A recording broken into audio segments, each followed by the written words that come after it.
Bonjour, nous allons maintenant voir les possibilités qu'il existe pour le chef d'entreprise de faire des tris, des recherches, des filtres, etc. pour retrouver ses dépenses et ses recettes.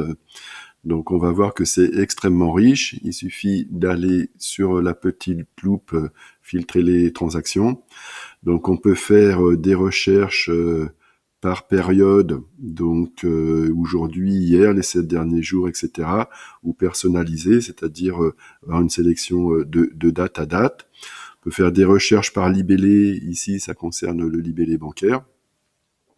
Des tris par commentaire, donc c'est très intéressant. Donc le commentaire, c'est le petit texte qu'on peut rajouter en dessous du libellé bancaire, qui est grisé. Ça permet éventuellement de faire une petite comptabilité analytique, c'est-à-dire que là, par exemple, on pourrait mettre chantier A, chantier B, etc. Puis faire un tri, chantier A, chantier B, pour connaître la rentabilité de tel ou tel chantier.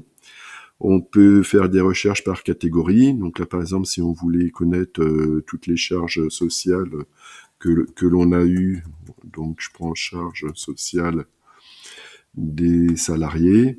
Vous voyez, ça nous ressort toutes les cotisations sociales qui ont été payées.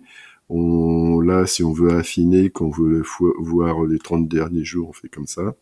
Donc ça nous ressort les cotisations sociales des 30 derniers jours avec le total indiqué en bas. On peut faire des recherches également par montant.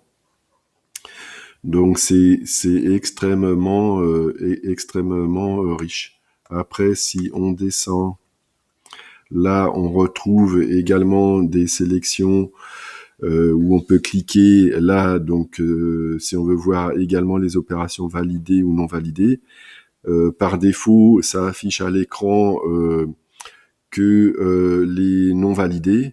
Comme ça, en fait, on voit tout de suite, lorsqu'on se connecte, les opérations qui sont en cours, qu'on n'a pas encore validées. Bon, les classés, non classés, entrée, sortie. Et comme on l'a déjà dit, en fait, le logiciel est multibanque.